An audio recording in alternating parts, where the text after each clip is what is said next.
today I wanted to talk about some of the better legendary weapons that you'll find inside of the Curse of Osiris expansion. In this video, I'm going to focus specifically on weapons that you can pick up from vendors. So I will be focusing on legendary weapons, going to kind of break it down into a top 5, but also talk about some honorable mentions as well. Like I said, this is specific to vendors, so of course there are the new weapons you can forge, we'll have new raid weapons and things like that, new faction rally weapons later on, and of course these are the weapons that stand out to me. You guys may feel differently, so let me know in the comment section. So the first weapon I wanted to take a look at is the Atlanta D, the new Hake SMG. So this is a precision frame SMG, 600 rounds per minute, just the same as the Anti-OP or Anti-OP, however you say that. In the sights we have the GA post as well as the SD thermal sight, which looks like that. We've got extended mag or steady rounds. I'm going with steady rounds, it does increase stability and knock the range off just a little bit.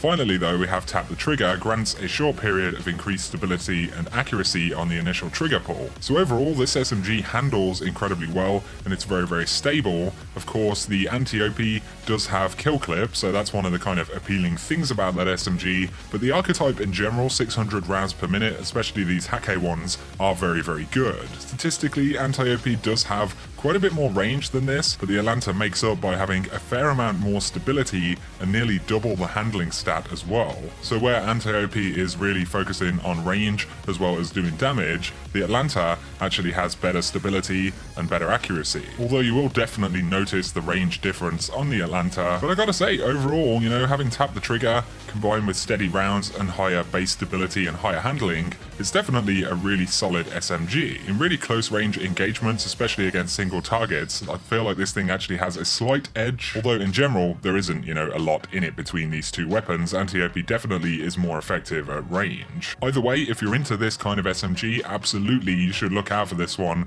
and give it a try. And you can, by the way, get the Atlanta D from the gunsmith. Next though, I wanted to take a look at the positive outlook. This is the new Vanguard auto rifle. So it's precision frame, exactly the same as Uriel's gift, same rate of fire, even the same model. We've got the Jolt PS sight right there. We also have the Flash HS5 and finally the transmission scope. In the second column we have accurized rounds or armor piercing rounds, and then we have kill clip. And of course reloading after a kill will grant increased damage. So the damage you get with kill clip is obviously extremely beneficial and very noticeable. I've really enjoyed using this thing in PvE content more than anything. Of course it's going to be compared to Uriel's gift across the board, so the positive outlook actually has a pinch more range and a tiny little bit more stability. It does however have less aim assist than the Uriel's gift, and that is noticeable in PvP for me at least playing on console. Another thing that makes the Uriel's gift, you know, generally perform pretty well is the addition of high caliber rounds. They don't do as much as people initially anticipated, but they are still definitely very effective in the Crucible. Otherwise though, these auto rifles are incredibly similar, but of course with a positive outlook against multiple targets, you know, if you get kill clip active, you're going to absolutely shred on that second kill. And that's one of the reasons I really like this in PvE stuff in general. You know, if you're taking down tons of mobs, you're going to get continuous bonus damage, and it just makes this thing feel really powerful. So again, pretty similar to another weapon that's already in the game, but it does give a bit of a variation on what this weapon can do. The next weapon I wanted to look at is the Autumn Wind. This is the pulse rifle which comes from the Crucible, so it's a rapid fire frame pulse rifle, 540 rounds per minute. In the sights we have Hitmark IS, we've got Red Dot Micro, and then also the rifle scope right there. We have accurized rounds in the first column, as well as tactical mag, and then finally under pressure, improved stability and accuracy as the magazine gets lower. So of course there are very few pulse rifles in this archetype actually in the game. You've pretty much got the Lincoln Green, and then you have the Iron Banner one as well. And these things in PvP do kill very quickly, they feel pretty nice to use. And one of the main reasons this one is really good is that versus the Lincoln Green, this one has 56 stability, so it's a good few points more stability. It also has more range, a higher handling stat, and a higher reload speed, as well as even more aim assist than the Lincoln Green. So while the perks on the weapon don't necessarily feel that exciting, the stats are actually pretty fantastic. And then for the main bonus under pressure, it's going going to increase your stability and accuracy as the mag gets lower, and especially in PvP, this is certainly going to help you win some gunfights. Pulse rifles aren't in the kind of dominant spot in the Crucible right now, you know, auto rifles are pretty good, so are scout rifles, and if you're against auto rifles in the kind of optimum pulse rifle range, it is pretty easy to get kind of knocked about quite a bit by all of the flinch and stuff like that. So under pressure combined with all of the kind of stats on this weapon make it probably the most solid pulse rifle in this archetype that you could use in the Crucible or even in PvE content. And I think the extra range as well as the higher reload speed certainly help there. So Autumn Wind is another weapon that I definitely wouldn't ignore if you get it dropped from the Crucible.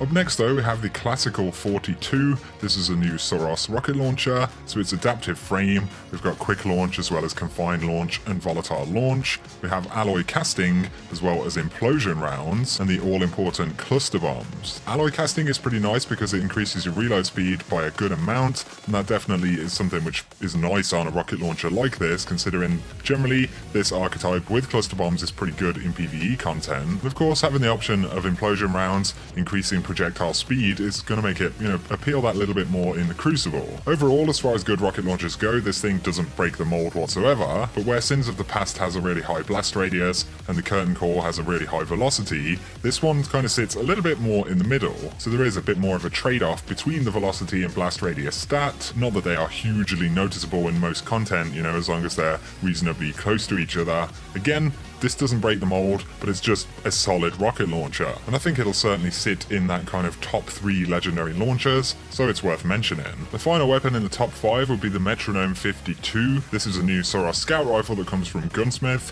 It is in the precision frame archetype, just like Nameless Midnight, so it's 180 rounds per minute, but it actually has full auto. So of course this kind of harks back to some of the scout rifles that we had from Soros back in Destiny 1 that were really popular with full auto, but in the sights we have SLO 12 post, we've got SPO 28 front, and SRO 57 ocular. It has flared magwell, greatly increases stability and reload speed, or appended magazine. The weapon's magazine is built for higher capacity, which increases mag size, and then of course full auto. I like going with flared magwell in general. More stability and higher reload speed just feels better than having a higher magazine size, and of course with this natively being a Soros scout, it does feel kind of like those scout rifles from back in D1. It's certainly the closest thing, although of course it does have more of the sandbox tuning that you'll experience inside of D2. Inside of PvP, it takes people down pretty quick. It handles generally pretty well. You can definitely feel that scout rifle aim assist change at distance that came in the Curse of Osiris patch. But if you've been into, you know, full auto scout rifles in the past, then there's no huge reason that you won't enjoy this weapon. And obviously inside of PvE, just makes your job that little bit easier, you know, not firing individual shots when you're in that kind of mood. And of course, there aren't too many full auto scout rifles in Destiny 2, so this one right now is definitely worth looking out for. So those are the main weapons I wanted to take a look at, but an honorable mention would be the Nature of the Beast hand cannon. This is the new one for the Crucible.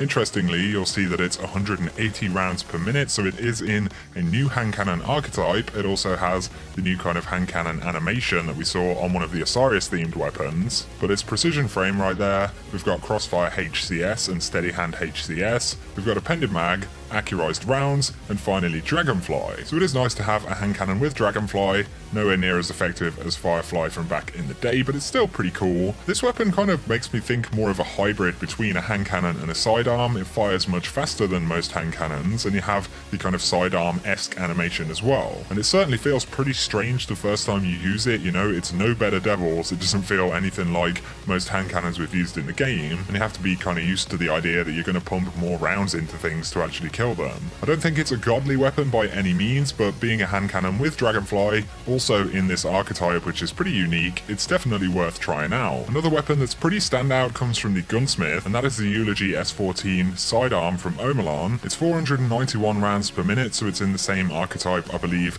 as the Last Hope sidearm. It's got target SAS as well as tactic SAS, does have high caliber rounds, and then we've got flared magwell, and finally Grave Robber. Melee kills reload a portion of the magazine. Considering most of the time you're going to be in pretty close range to people when you use a sidearm, obviously Grave Robber is pretty good. high caliber rounds is going to be pretty obnoxious on a weapon like this as well. So the reign of Amalon sidearms in the Crucible isn't necessarily over just yet, although they did have a minor rate of fire change inside of the patch that came with Curse of Osiris. Still, it's one to look out for if you're into that kind of weapon. But that is going to sum up all of the weapons in this video, guys. These are definitely, to me at least, the more standout weapons that you'll find from vendors. That includes the Gunsmith, Vanguard, and the Crucible in the Curse of Osiris. So let me know any below that you've tried out and any of your thoughts on them. If you have enjoyed the video though, a like is very much appreciated, and if you're new to the channel, be sure to hit subscribe to see more Destiny 2 content.